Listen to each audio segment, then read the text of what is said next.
I'm keen to get to your vision, Yep. to what you would do if you were the next Prime Minister. But first, I just want your reaction to the Westminster Accounts project. Whatever your views on, political donations or outside earnings, surely more transparency has got to be a good thing. Transparency is a good thing. I think that you've obviously pulled together a lot of information there, made it publicly available. I think it was all in the public domain because it's all been declared according to... We've got strong rules, as you know. I think we've got some of the strongest rules in terms of what we have to declare. But, the more transparency, the better, so that everybody can see exactly what has been declared. And ask whatever questions they want to about it. Yeah, and I think it's the accessibility. I mean, you can pull up whoever you want, your own entry. I guess you think it's important for your own top team to be transparent as well. Yes, I mean, I think it's fair to say that everybody is declaring in accordance with the rules that have been in place for some time. What you've done is bring that all together in one place, but it's all been declared according to the rules. Yeah, absolutely right. I think the thing that's interesting about the project, for me anyway, is that you can have a comparison as well. So you know what's usual in terms of earnings and what is perhaps not. And it is also fair to say that if you're looking at the highest earners, the vast majority are Conservative MPs, nearly all. Nearly. Just want to have a look. On November the 16th, 2021, you made a speech on how to improve parliamentary standards, and you said, these are the changes that Labour is calling for. First, a ban on all second jobs for MPs with very limited exceptions. And then 13 days after that speech, David Lammy becomes Foreign Secretary. You can have a look at his entry on our database. He's earned £106,000 since the 16th of November 2021, which is when you made the speech. Yeah.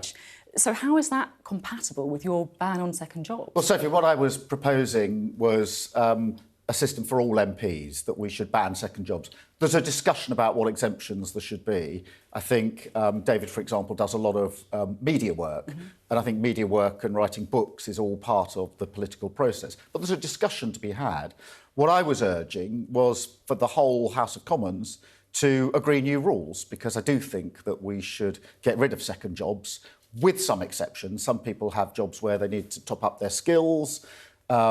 And I do think if you write a political book or, as you have yourself. As I have, yeah, exactly, that may be grounds for an exemption. But what I still want, is for the whole House of Commons to agree new rules which are stricter than the rules that we've got. And the sooner we can do that, the better. So you mentioned some exemptions. So in your view, then, making £90,000 from a weekly radio show, as David Lammy has, would be an exemption? Or how about tens of thousands from speeches to bankers, consultants, tech firms, as he has too? I think Parliament's got to come together and decide what the exemptions should be. But I, for my part, think the rules should be stricter. I think but you can't say which jobs should be banned and which shouldn't. Well, broadly speaking, I think that there's a million miles of difference between someone who's advising a company on strategy, for example, and someone who's writing a political book. But look, I'm open to a discussion on this. I think the rules should be stricter.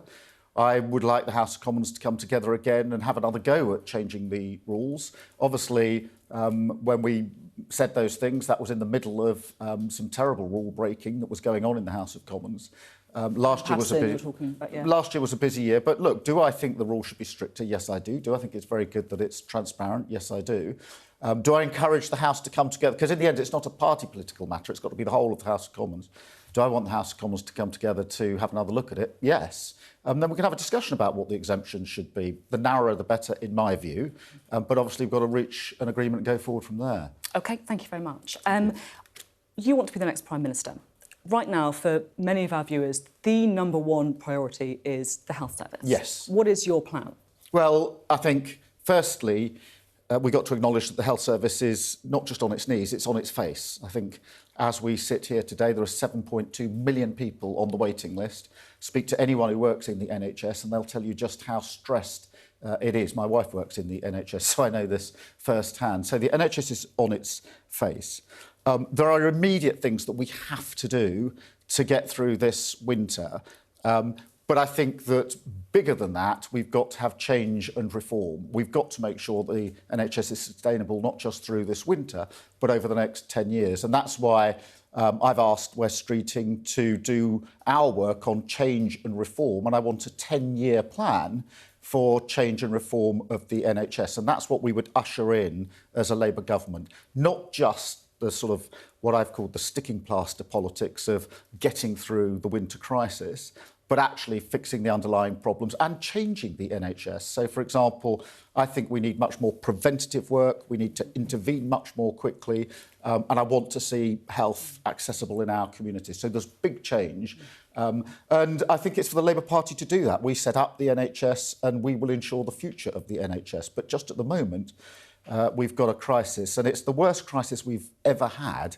And that's because we've had 13 years of neglect. And worse than COVID, you think, then, the pressure currently? Oh, if you look, I mean, of course, COVID put extra pressure on the NHS. Nobody would deny that, certainly not me, with my wife working in one of the big London hospitals. I know what stress that put us under.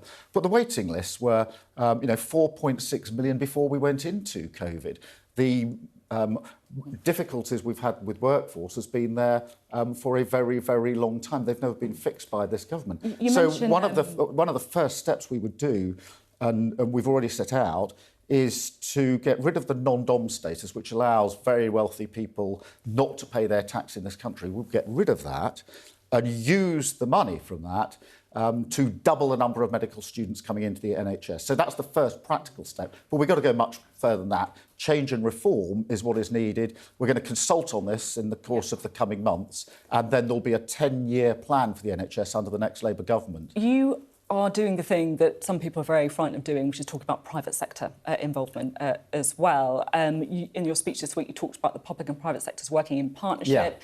Yeah. There's been a move where you want to see more use of beds in the private sector. Just explain the thinking there. Well, the immediate problem is obviously the waiting lists, and one of the issues that we've looked at is whether or not we're using the private sector effectively. A number of people do go as NHS patients to the private sector. Our research shows that that's been underused and we could do more of it. And that would clear, 230,000 people off the waiting list every year. So more use of the private sector in the NHS under Labour? Yes, but I mean, let me be clear. We're not talking about privatising the NHS. We're talking about using the private sector effectively. And free at the point of use is an absolutely governing principle as we go into this review. But we do need change and reform. I want to look, for example, at primary care. Would it be possible to use local pharmacies more to do work on prescriptions, etc.? Is there a route for self-referral?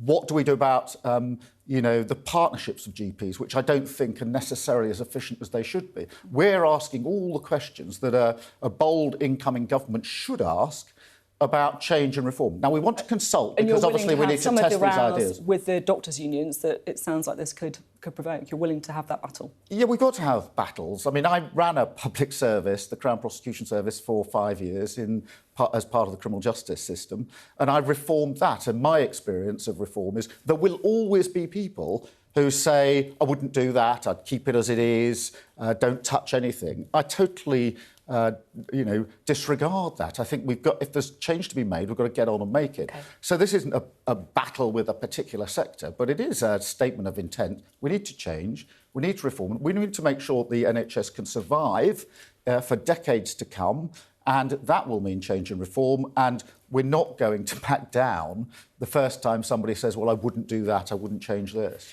I just want to have a look at one of your 10 pledges during your leadership campaign to become the leader of the Labour Party. And you said this in it. You said, public services should be in public hands. Here we go. Public services should be in public hands, not making profits for shareholders. And this is the key bit, end outsourcing in our NHS. So why have you changed your mind? Well, we're not talking about privatising the NHS but we're talking about outsourcing. Or any public... Well, the NHS has always used elements from the private sector. GPs, for an example, is an example. But your pledge, you said end outsourcing in our NHS. You've changed your mind? Yeah, well, look, the outsourcing of some issues and functions I don't think has been very effective. But if you take the NHS has always used GPs in private practice. That's always been part of it. For many, many years, the NHS has referred NHS patients to the private sector to have operations, hip operations, knee operations, etc. I think we could be more effective at that. But I'm not talking about privatising the NHS. The same is true in criminal justice. I do think it should be run as a public service. But it doesn't mean there isn't a private sector in there. Self-employed barristers, for example, from the private sector provide a service in criminal justice in relation to prosecutions. What I want to ensure is that our public services, which frankly are on their knees, I mean, ask yourself the question, is any public service now better than it was 13 years ago when this government came in? And I don't think anybody with a straight face could answer that question and say, yes, they're better than they were. Nor could anyone, frankly, answer the question, do you feel personally better off over the last 13 years? Or is our economy better off? Almost all those questions beg only one answer, which is no. I was quite interested earlier in the interview when we talked about the NHS, and you were saying about how your wife tells you stories about what's going on. What kind of thing does she say? Well, probably what everybody working in the NHS said. I mean, my sister used to work in the NHS, my mum worked in the NHS, so I know a lot about it, and obviously a lot of people we know work in the NHS. But it's completely under strain. One of the big issues is workforce, and that's why it's very important that we made that commitment, end non-dom status, use that money to train up the next generation of medical staff. How about pay as well? Because people say pay is a big factor. Yes, we've got the strikes, of course, as well. The leader of the Royal College of Nurses suggested this last week that her members would accept a 10% pay rise. Would you agree to that? Well, look, let me tell you the approach we would take, because I think many people... We know you'd get around a table and negotiate, but what kind of pay rise would you let me just with? walk through, and I'll obviously answer your question, don't worry about that, but just walk it through. The nurses have never, ever had a national strike before, ever. They don't want to be on strike. And it's a badge of shame that for the government that we're even in this situation. All they're asking for is the government to get in the room and negotiate with them. And they said that before the strike... Well, they're asking for more money, aren't they? Before the strike started, in that week before the strike started, they said, if the government comes into the room to talk to us, we won't go on strike. And the government has refused to do so. If we were in government, we would go in the room and discuss. We would have taken up that offer. So the hypothetical you're putting to me, what would you do if you were in government? Yes, we would roll up our sleeves, we would go in and we would talk to them and we'd resolve this issue. Just add two other bits to this. Firstly, there never was a national strike under the last Labour government. 13 years, no national strike. Secondly, want to fair pay for nurses. Which come back to pay is key, isn't it? Of course, pay is key. Would you agree to a 10% pay rise for nurses? There's going to have to be compromise on both sides. I'm not going to sit here answering a hypothetical about the situation. You're asking me what would I do in government. If I was in government, I'd go into the room and negotiate. But equally, Sophie... That's what they're doing next week, isn't it? If I was in government, I wouldn't come on your show and say in advance of that what percentage might be a compromise, what we would discuss, any more than the trade unions would. So I wouldn't expect the government to come on your show and say, this is the percentage. I would expect the government to come on your show and say, yes, we'll get in the room with the nurses and we'll bring this strike to an end. OK. And now you made a big speech this week setting out your vision for the country. What's the most important message from it, do you think, that viewers should take away? Oh, that we need hope and change. Okay. After 13 years of failure, we need hope and change. We need... a decade of national renewal, and that is what we will bring about, growing the economy, restoring our public services and making sure that people have much more of a say and influence over the decisions that affect them. Now, in the speech, you appropriated the language of Brexit. You said that you were the man to take back control. So you said this, you said, as I went around the country campaigning for Remain, I couldn't disagree with the basic case so many Leave voters made to me. So is that why you led the campaign for a second referendum? You said that you'd vote Remain in a second referendum, and you described the Leave vote as catastrophic for the UK. You said all that because you agreed with Leave voters. Well, Sophie, what I said in my speech is something I've said actually many times. I've always I voted Remain. I'm not going to, and I campaigned for... And then campaigned for a second referendum. I voted for Remain. I campaigned for Remain. And for a second referendum. We lost the referendum. But deeper than that, beyond the technical question, should we be in the EU or not, I felt that bound up in that referendum was a big question about change. People desperately wanted change. That's why I think Take Back Control was such a powerful slogan in a way. It was a Heineken phrase. It got inside people. And if you can't make your household budget balance, you don't feel you've got control. If you don't feel that you can send your child to a school that is excellent in your area because there isn't a school that's excellent, you don't have control. If you feel that antisocial behaviour means you can't go out in your neighbourhood after dark, you don't have control. That powerful case for change over and beyond the question of EU membership, was always that. I've always actually accepted that. I think most people who voted Remain would accept that as well. Yeah, but I guess a lot of Leave voters would say, they voted Leave because they want to leave the EU. If you're honest, I think there was more in that vote than...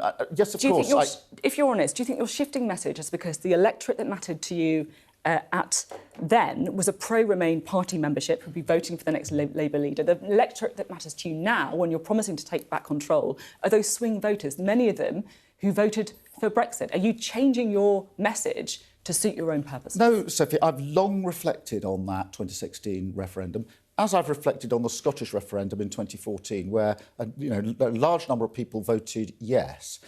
Of course, the technical question on the ballot paper was membership of the EU or, independence in Scotland. But sitting behind that, I think there was a very powerful emotional case for change, which I don't think most Remainers would argue with. I certainly didn't. I've always argued that the other side of Brexit is delivering the change that's needed in this country. Well, let's talk about... And that's what I was setting out in my speech just earlier this week. Let's talk about some of the changes that people wanted. Immigration, a big part of the Take Back Control message for many people, and obviously a big political issue now with small boats and also record levels of immigration. So 1.1 million people arrived in the UK in the last year. Is that too low or too high? Well, look, Sophie, I'm not going to get into a numbers game. We need fair rules, firmly applied, and we need to distinguish between the different reasons that people come to this country. Some people come to join their families. I think, broadly speaking, most people accept that that's perfectly all right. A number come as students, and I want the best students from across the world to come here. Some arrive as refugees, including from places like Afghanistan and Ukraine, and obviously we welcome them, as we always have done, and some come to work. Now, what I've said in a speech I did earlier, in fact, at the tail end of last year, is that when it comes to those coming to work, of course, we recognise and welcome the contribution that everybody who comes to this country makes. But what I've said to the CBI is we need to wean ourselves off this sense that rather than skill up and train people in this country, we can simply bring people in from other countries. I don't think that's right. I think that we can do far better on the skills in this country. So I think there's room for fair rules, for firmly applied, and for a national debate about what we want from immigration. One of the reasons I'm keen to get your view on this is because it feels to me that you have shifted, I guess, on immigration again in the last few years. So in the leadership campaign, we can see on one side of the screen, one of your pledges was to defend free movement as we leave the EU, a leadership pledge in 2020. And then compare that to a Mail on Sunday interview. Freedom of movement is a red line for me. It won't come back under my government. Let's just look at those. These are diametrically opposed. Of course they're not. Look, defend free movement as we leave the EU. Right, we've left. No, so now we've got to face the future we're in. We're out of the EU. Free movement has gone. So the question then comes, well, what do you want now? Do you want to go back, or do you want to have a different system with fair rules, etc.? This is as we leave the EU. No, but this is acknowledging that we're leaving the EU and saying that you'll be defending free movement as we leave. But we've left. We've left. And therefore free movement was part of the package for being a member of the EU, inevitably. We've left, free movement has come to an end. Therefore, a different question arises, which is what immigration system do you want now? And I think we should have a fair system with fair rules that are firmly applied. And that's what we would devise. So it's nothing to do with the fact that in the leadership campaign you were pitching to pro-Remain Labour members, and now you're again looking at those swing voters, many of them who voted Brexit. If you don't like my principles, I have others. It's nothing to do with that. I think so, here. I mean, it's obvious what that pledge was as we leave the EU. We've left the EU. We've got to face the future as it is. But I'll say this, the other thing that I said, we did lots and lots of speeches and hustings, materials in that leadership campaign. My overwhelming pitch to the Labour Party was, we have to win the next election, otherwise none of the things we're talking about are going to come to pass. And we've lost elections consistently since 2010. I'm determined that that won't happen again. And that's why I set myself, when I became leader of this party just under 3 years ago, 3 tasks. The first was to change the Labour Party. When you lose as badly as we did in 2019, you don't look at the electorate and say, what were you doing? You look at your party and say, we're going to change. And we've been really clear about the change that we've brought about within the party, whether that's anti-Semitism, whether that's NATO, whether that's our relationship with business. The Second thing is we have to expose the government as not fit to govern. Well, you can see what 13 years of failure has done. The next stage is to lay out the alternative. We began to do that last year, and 2023 is this chance for us to set out what a bold, reforming Labour government will do. Let's just have a look at a picture of you this week giving your speech. If I may, you looked pretty relaxed and confident when you gave the speech. You know, you had no jacket, you had your sleeves rolled up. You know, is that the look of a man who thinks he's going to be the next Prime Minister? I hope so, yes. What I was doing there was setting out the case for 2023 for hope, for change, and the sort of bold change government. We need a decade of national renewal. And I think the next election is going to be about change. And, you know, if anybody asks themselves, am I better off than I was in 2010 when this government first came in? I think the answer will be no. Are our public services any better now than they were then? The answer will be no. Is our economy working better now than it was then? The answer will be no. So we desperately need change. What I want to do is to set out that case for change, and not just what the change will be, but also how we're going to bring it about. Looking ahead to 2023, are you going to have time to read the Prince Harry book? I don't know. I haven't set aside time yet. Are you sympathetic with him? Or? Well, my governing principle is that politicians shouldn't wade into private matters of the royal family. I know it's not private at the minute, right? Well, but some politicians like to wade in and give opinions left, right and centre. I actually don't, and I think it's better not to wade in. Maybe this one then. Is 2023 the year that Arsenal are going to win the Premier League? I really hope so. We're so tight at the top. We've got to keep going. It's a fantastic squad, really good team of players there. We're in a very, very good position.